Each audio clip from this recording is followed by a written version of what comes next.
Nous aussi, on a hâte de voir ce que ça va donner. Et pour refermer la page nationale de ce journal, nous retournons à l'intérieur du pays.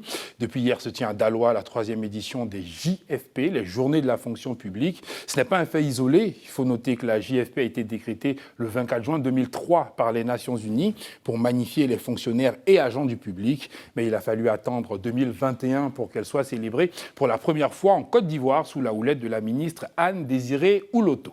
Ainsi, ce jour, mardi 20 juin 2023, se tient une conférence sur le management de la transformation du service public, une animation des stands et même une compétition de génie en herbe.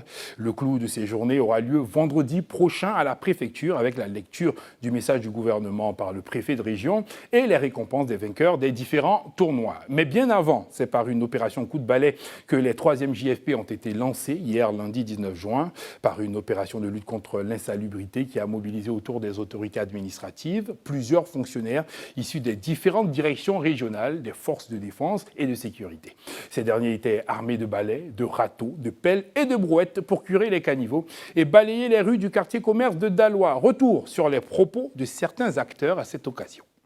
Une journée de salubrité parce que nous savons combien de fois c'est important d'embellir notre cité pour montrer cet exemple aux populations que la fonction publique, ce n'est pas seulement dans les bureaux que nous sommes, mais que également nous pouvons poser ces actes-là au niveau comment on appelle ça, de la commune, de la ville, et que nous-mêmes nous sommes des exemples avant de dire aux autres faites-le.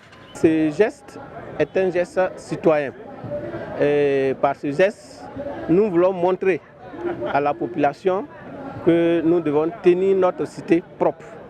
Nous devons tenir notre cité propre et ainsi sensibiliser tous ceux qui sont autour de ces points que nous avons nettoyés ce matin, les sensibiliser à ne plus jeter des ordures qui sont source de maladies et d'autres mal de la société. Et nous abordons à présent l'actualité internationale.